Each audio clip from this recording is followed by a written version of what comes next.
Look at your closet for a second. Hangers jammed, shirts slipping, that one dress you swear you'll wear someday, strangled between hoodies.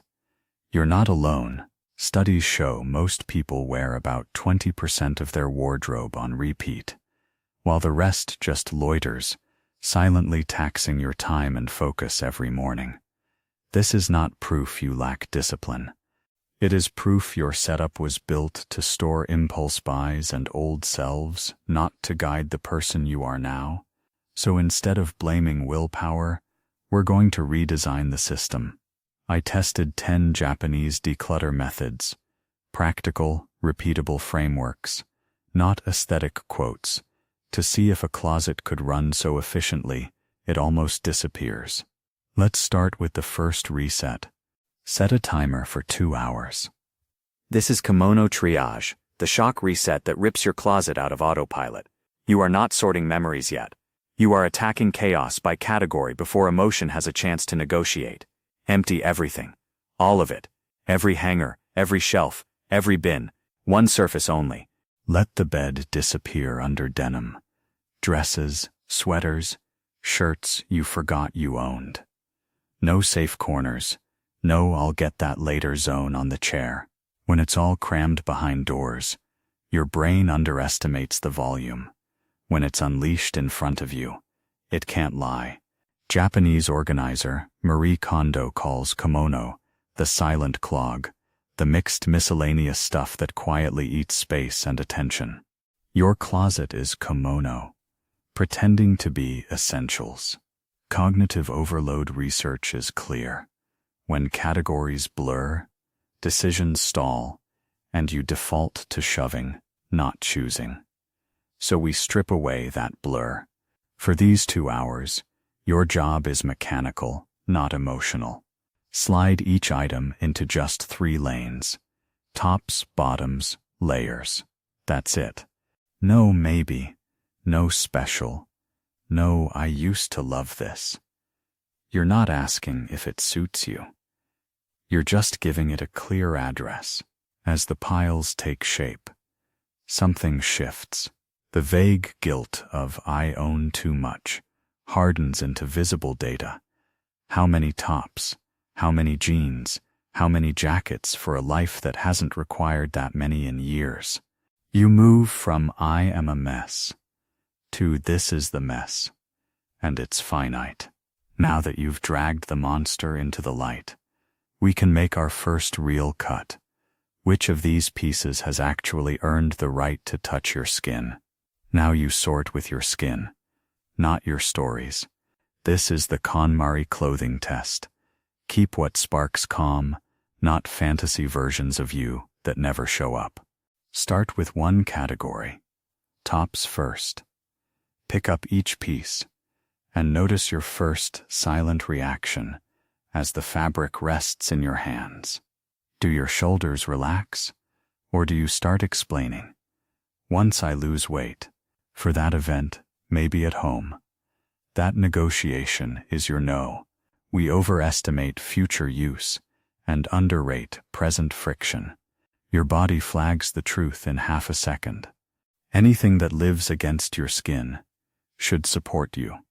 It should not itch, squeeze, gape, ride up, slide down, or demand costume-level confidence just to leave the house. So ask, when this is clean and ready, do I reach for it without arguing with myself? If the answer is yes, it stays. If it is no, thank it and move it decisively to the exit lane. Keep a maybe pile, only if it is under 10% of the whole.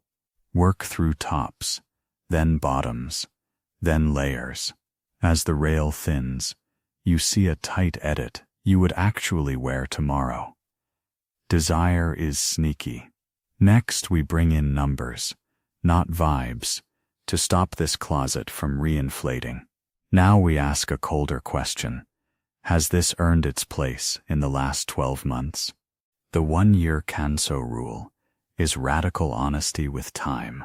Kanso means simplicity, and here it means no more pretending a forgotten blazer is practical, because it once was. Studies on wardrobe use show a pattern. If something sits untouched for a year, it almost always keeps sitting. It's not rotation, it's sunk cost bias, dressed up as hope.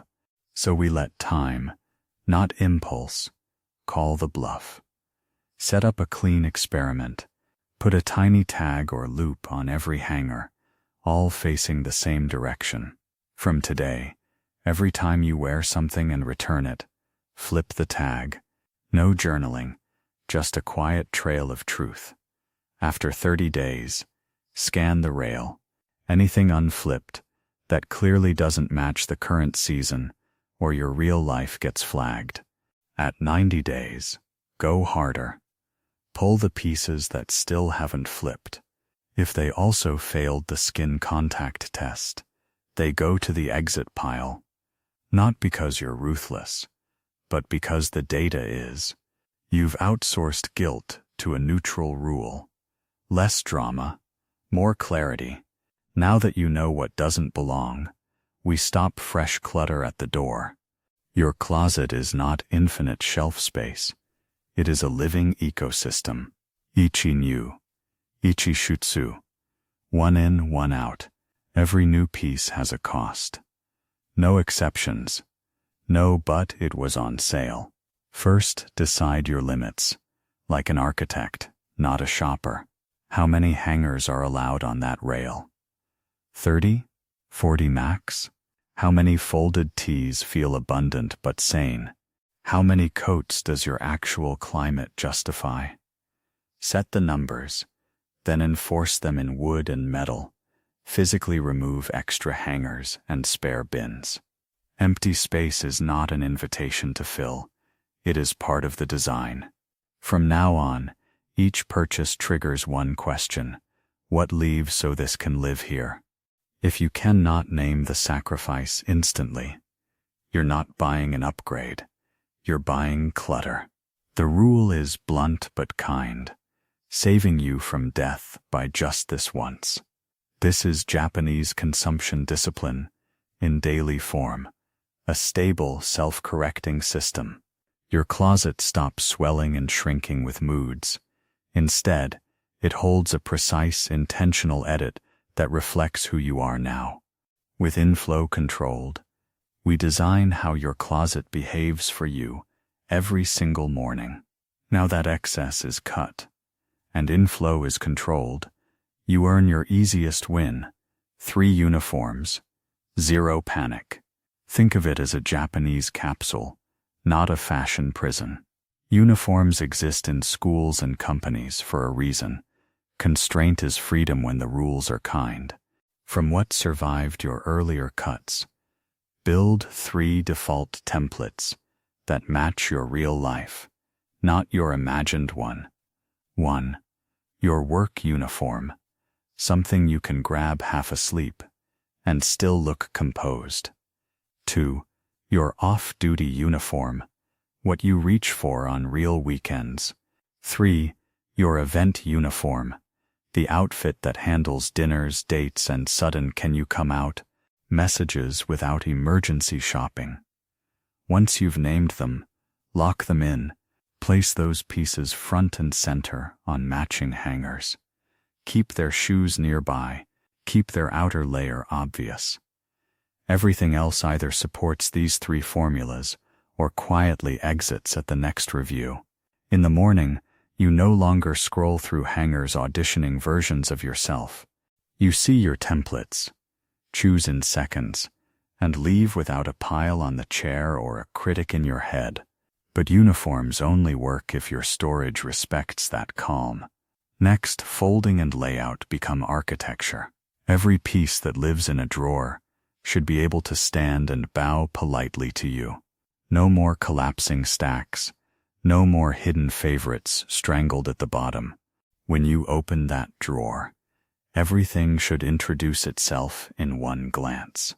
This is where the KonMari vertical fold becomes architecture. In Japanese aesthetics, visibility signals respect. When you see an item clearly, you're less likely to forget it, less likely to buy a duplicate, less likely to treat it as disposable filler. So we stop burying clothes in horizontal towers and start filing them like slim, quiet books. Apply this only to soft items: t-shirts, knits, lounge, activewear. Fold each into a compact rectangle that can stand upright on its own. Line them by category, then by color. Edges clean, tops facing you. No stack higher than your hand. Here's the rule that keeps it honest. When you put laundry away, if any section overflows, something exits. The container sets the limit, not your impulse. Now your drawers glide. You see every option in one breath. Chaos pockets vanish. Your folds are disciplined. Next, we borrow a tiny tea ceremony to turn your closet into a daily reset. Treat your closet door like a genkan, the Japanese entryway, where shoes, dust, and noise stop before they touch the home. Most clothing clutter doesn't start inside your closet. It escapes onto chairs, doorknobs, and floors, and slowly claims the room. We fix that at the threshold. Your weapon is a 60-second ritual at night. Before bed, scan the room. Anything you wore today gets one of 3 futures. If it's truly dirty, it goes straight to laundry. If it's clean enough to rewear, it returns to its exact home. The right hanger, the right fold, the right section. If you're unsure, it earns a place on a single in-review hook, reserved for pieces you'll decide on tomorrow. No second hook, no honorary chair, no "I'll sort it later." Clothes live either in use, in care, or in exit, never in limbo. That tiny habit is how your space trains your brain. Mornings open on closed drawers, clear floor, closet ready. Now that routine is on your side, we can face the stories inside your sentimental pieces. Tsukaikiru means to use something fully, to let it live its whole life, instead of trapping it in almost. Applied to your closet, the rule is simple. If you honor it, wear it. If you won't wear it, free it. Start with the shrine pieces. The silk dress saved for the right party. The perfectly cut jacket that hasn't seen daylight since a past job, a past relationship, a past version of you. Japanese philosophy doesn't worship things for existing. It respects them by using them. Sacred storage often hides one quiet fear. If you wear it, you'll admit who you are. Now is different.